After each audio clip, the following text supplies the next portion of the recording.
Lately, I've been thinking about how a constant in our life seems to be this dichotomy between feeling helpless and choosing to take steps to feel empowered. This past week, waking up every day to heartbreaking news and going on to witnessing our beloved mountains burn all around us has really affected our morale. But we know losing hope is not the way forward. It is in moments like this that we have to remind ourselves about our capacity for change and make an extra effort to feel empowered again.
Yeah, it ain't happening. Pollarding.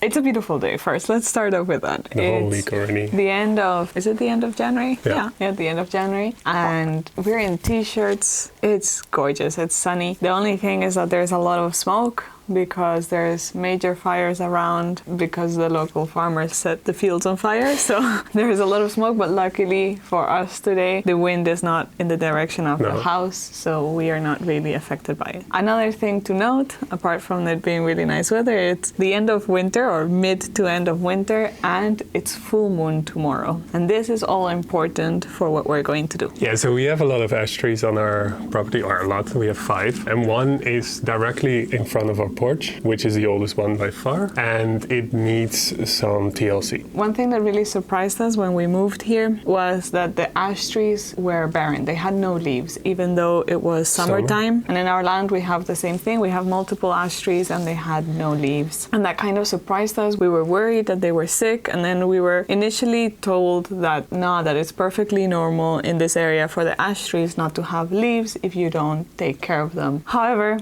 we have done a lot of research and we've gotten a local tree expert involved, and now we know that they are definitely sick. In fact, ash trees all over Europe have been affected by a fungus. It's really detrimental to them, and there's nothing much you can do once the ash tree gets sick. You just have to kind of wait and see if it will survive. The mortality rate is around 85%. It depends. There are cases, for example, in Poland, where it's up to 90-something% of trees dying, and you basically have to hope that your trees will make it through. We are hopeful because our local expert informed us that Cantabria is very unique in Europe in the sense that it's one of the it was a concept I have never heard of before. Old natural zones of the world. Yeah, it means that in the glacier age, there were different zones that didn't fully ice, and Cantabria was one of them. And because of that, it has more genetic diversity than in other places. And because of that as well,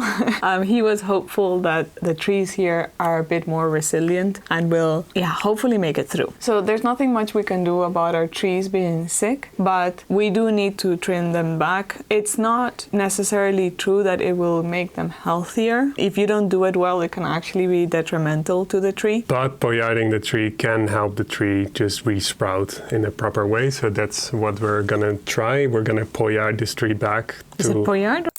Pollard. not. We are gonna pollard it back to its base, so it's gonna look very barren the moment we have done that. So apologies, don't freak out. It's supposed to be like this. They've always done it like this, especially the one that's right next to our cabana has always been pollarded. We're doing it at the end of the winter because the tree now is still in hibernation mode, and that means that we're damaging it as little as possible. And also the full moon, we don't know that story yet, but all the locals, they say before they always cut only with full moon, and that has something to do with something. But also, my mom always says you have to cut your hair in full moon. So there's something there that we don't know the science behind, but we thought we might as well take it into account. The reason also now this time of the year is good is not only that the tree is hibernating, it's also that you reduce the risk of infections that it might get from other funguses and stuff that are present, for example, in autumn. And in summer and in spring, the tree is in full swing, and then cutting its branches back can be quite hurtful to it. The reason we think it's important to do it, first, it would be good if these trees kind of got a new sprout of life and had leaves this summer, but also, especially the tree that's next to the cabana, it's really overgrown, and right now it kind of is also a risk to us because of all the branches it has and the high winds that we can have here. We have to also kind of limit its growth in the sense that it cannot just expand eternally. The theory here as well, what we've been told by the locals, is that it's better to do it with a handsaw, but some branches are too thick, a bit hard. So one will be going up with a saw, and then we'll be cutting it up. But that will take us time. That will take us a couple of weeks. And it will be our firewood for the coming years. So we will make sure to make use of everything and doesn't go to waste. Yeah, that's a good idea. It's such a good day for this. Yeah.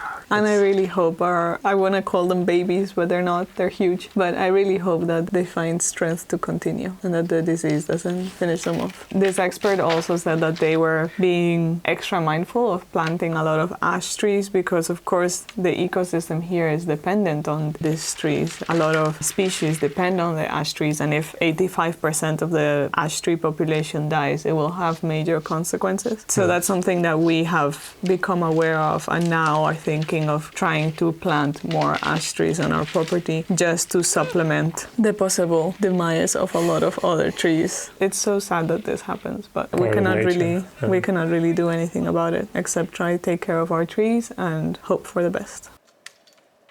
You really start to see the smoke now, huh? It was already bad, but now it's slowly getting to us. I'm cutting the branches off and the trunks much further up, and then tomorrow there's less pressure on the trunks and I'll make a clean cut. Ali is doing an amazing job going around here, aren't you? Yeah, slow but steady wins the race. It's gonna take a while before this is all cleaned up, but that's okay. Patience. Do things with the tools we have and with the capacity we have. Poco a poco. And I'm gathering all the little sticks, and this will all be handy in the future. It's gonna be super good. It's gonna be super helpful. You did amazing today, babe. Really happy. You did too, baby. I love you. Love you too.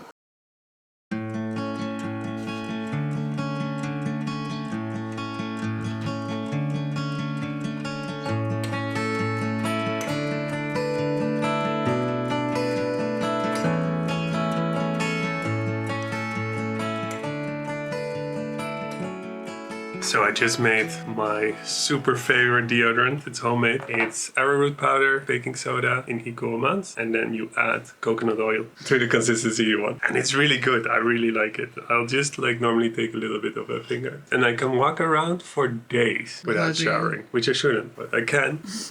It does make you considerably less stinky. It does make me considerably less stinky, and I can highly recommend trying it. We've tried many other things and it doesn't work like this for you. I just wanted to show you because I'm a big fan.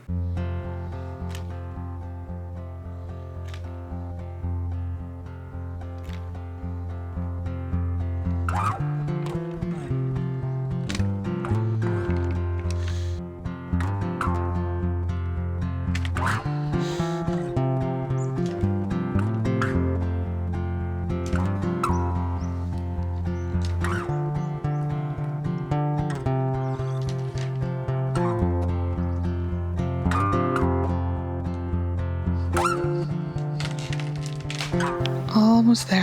How are you feeling, baby? We have a lot of work ahead. Oh yeah, I can't wait till the chainsaw change. So I'm doing the longer branches, cut them all off at a certain point, and then with the chainsaw I will cut them short. That is the plan. How are you? Tired? Yeah, I've been going for hours. My back and shoulders and stuff. Oh. Yeah, we need to take good breaks now.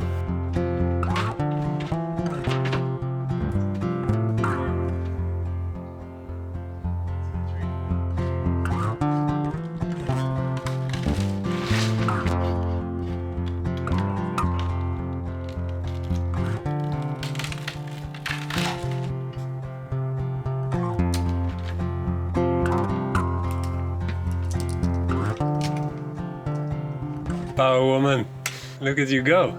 Show those muscles. Are you okay?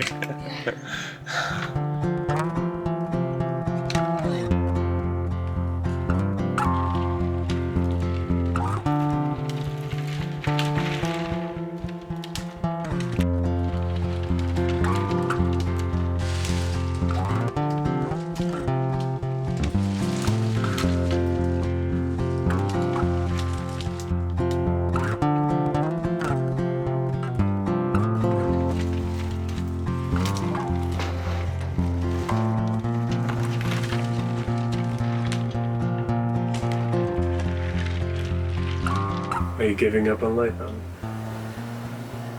That's how you look, though.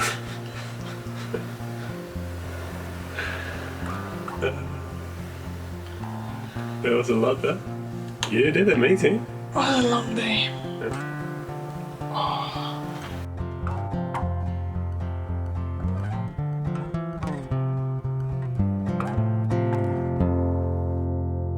Good morning, everybody. It's a beautiful day, so I thought I would get to cutting a few more of the branches. This is quite tedious work. It takes really long. It feels like you're not advancing much, but it's necessary. We need to get rid of this mess in front of the house, and I do look forward to it. Since the weather is so nice, it's really lovely to sit out here and listen to an audiobook and just let time pass. The only thing that's not amazing is that I see the mountain burning in the background, and that of course is a bit sad. And also when the air is blowing in this direction, it gets quite smoky and can affect our lungs. It's gonna be really strange seeing the whole mountain turn black. We saw it last year as well. It's a common phenomenon here. It's just something we have to accept, that some local farmers set fire to the public lands for cattle to be able to use them in the future. It's the reality of living here. And it's not to complain, it's just to kind of give you a whole perspective, because I think it's very easy to see the beautiful scenery, and you know,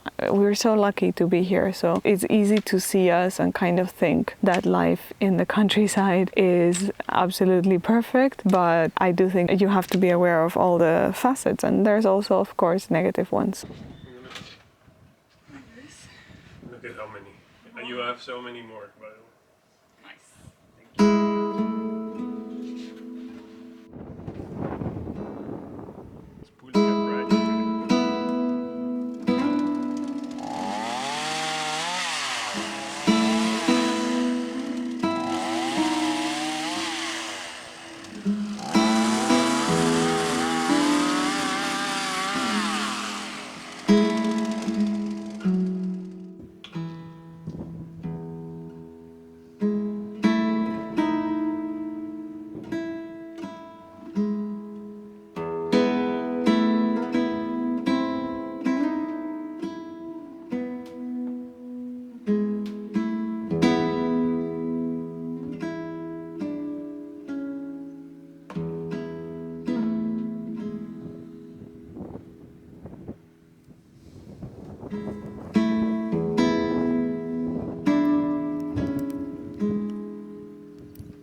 For more than a week now, we have a lot of fires in the area.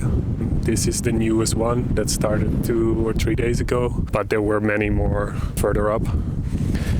It's so frustrating and disappointing to see, because it's set on fire by farmers, people that have livestock in the mountains and want to have fresher grass or fresher vegetation. So every year around this time there's a lot of burning, and we had it last year in another area we were in, and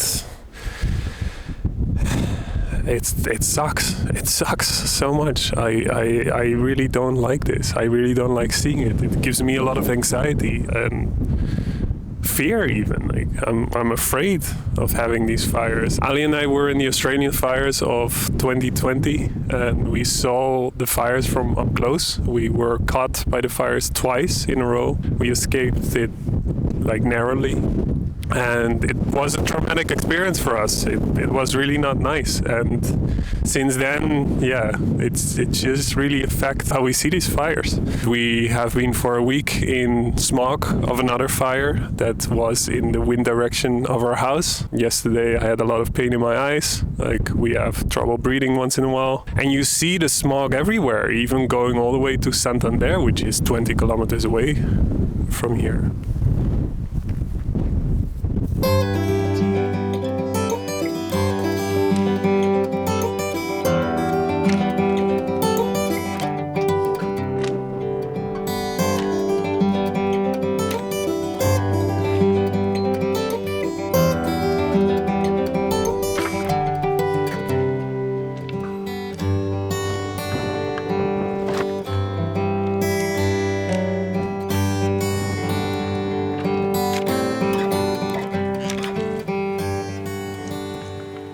We have been working on the tree for a couple of days now. It's a lot of work, but it's fun to do, although tedious as well at the same time. The first 2 days when cutting the branches of the tree, I only cut it with a handsaw. I am not the most comfortable yet with using a chainsaw. It's something I hadn't done before, and it actually scared me, to be honest, in the beginning. So I'm just slowly learning how to do it, and I'm more comfortable just doing it off the ground than immediately doing it in the tree. I'm liking this a lot, just learning how to deal with all these machines and stuff, and learning how to work in the countryside. I make a lot of mistakes along the way, and there are many things that you maybe see passing by in the videos that you're like, oh, don't do it like that, or change that, or do this, blah, blah.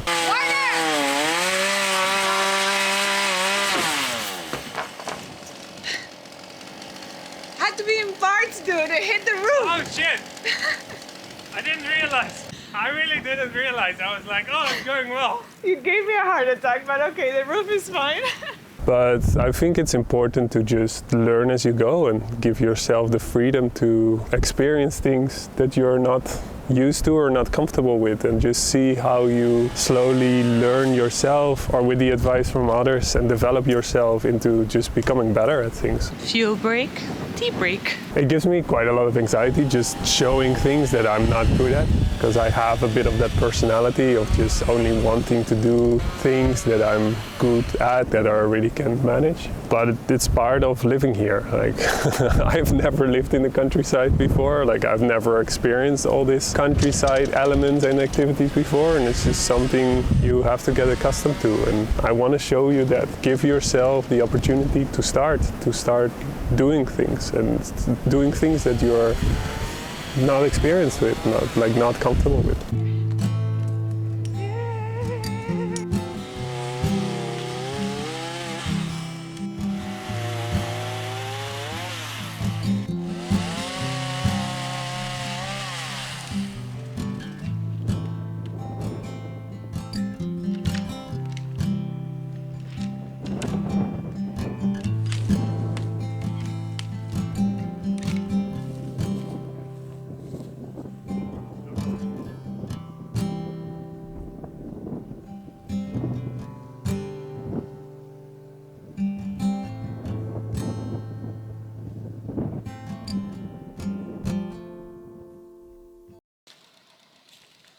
I think it would be a good idea to start organizing our wood storage a little bit. There's a spot here that is flat, and it's a super handy spot to actually put all the tree trunks to let them dry out. They're very exposed to the wind and to the sun, which is good. They'll need a year to dry, so we can use them next winter. And I know we'll need the spot as well for putting building materials in the future, but I'm just gonna use one corner and start stacking the wood up and cutting all the tree trunks in smaller chunks so we can properly organize it.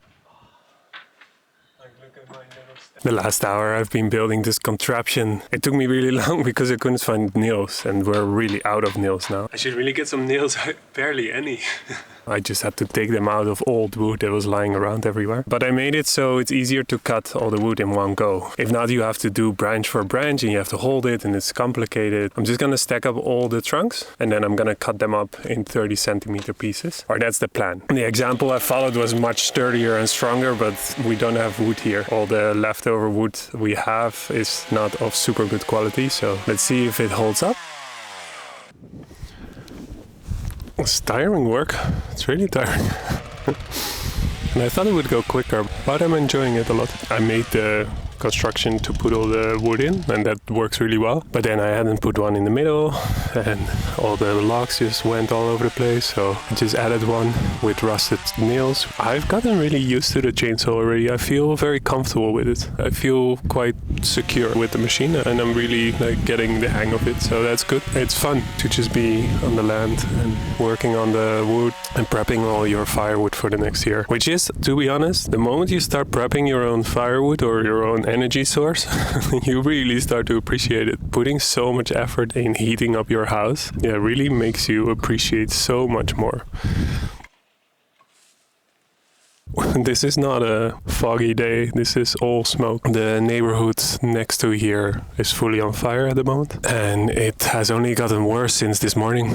The fire that was further up the mountain that we could see from this side has now moved much more to the south, and that means that we're full in the smoke direction. So it's very hazy here, it's very smoky. I feel it in my eyes. Apparently there are some firemen now in an area to try to prevent the fires from reaching the cabañas and the houses that are there, but all the rest they'll just leave burning.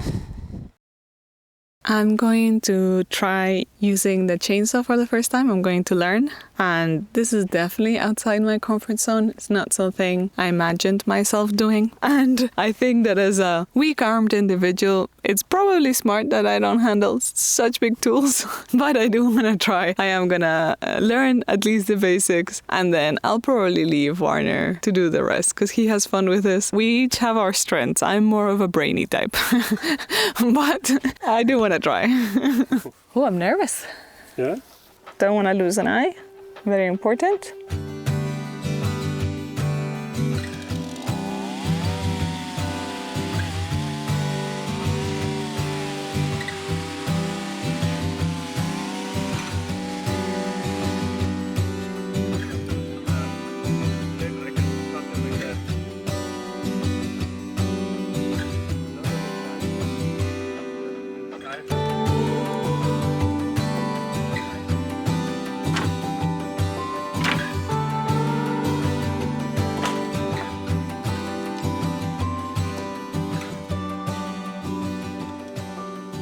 Okay, let me show you the aftermath of the fires. Okay, it's all still a bit hazy because of the smell, but here you see it's all black until that bit, which is a little bit green that hasn't burned. The whole mountain behind has burned all the way from there, all the way till our mountain here, which you can see the black line goes here behind this and all there.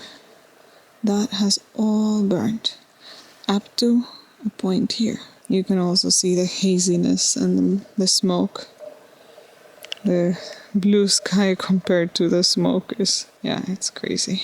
See the little bits that have not burnt? Everything else is black. So I'm guessing there won't be any more fires because 90% of the public land has been burnt. That's the aftermath of 3 days burning.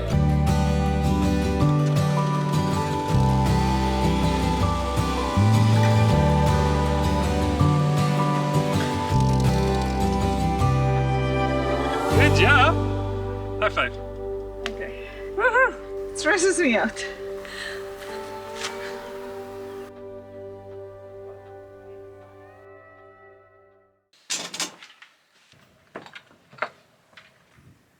We got a lot of stuff done. We pollarded this whole tree. As you can see, it has been cut back to its core, to its skeleton. I know it looks bad at the moment, but don't worry, this spring it will just start flourishing again. From now on, we'll just have to keep an eye on it a bit more. Every 2 to 5 years, you have to pollard, repollard again. We're gonna work on the tree that is behind you. It's a tree that's much higher than the tree we pollarded before, and it needs to be pollarded as well because it's closest to the house and it's also in the wind direction of the strong winds that we have here during autumn. So it's very important that this tree is cut down a little bit because it's just way too high. And with the ash dieback disease that all these trees have, we're just not very confident in how strong this tree is. So I'm just gonna bring it back down to a proper level and then it can start growing again and we can keep an eye on it a bit more. This is the most dangerous tree because it's super tall next to the house. So if things fall during a storm, it can break our roof. Warner's cutting it down little by little. Still, it's quite dangerous, but at least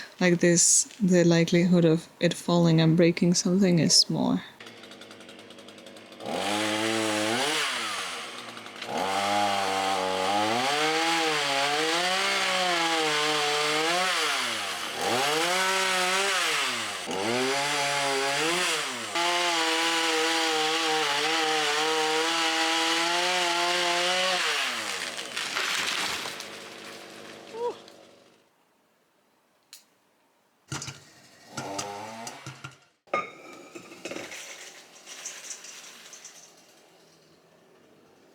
Done. Only have to throw in the branches from the other side and sort all of this out. Warner did so good today. Warner did so good today. After countless hours of work, chopping, cutting, organizing, this is the aftermath. We have our little stumpy baby over here.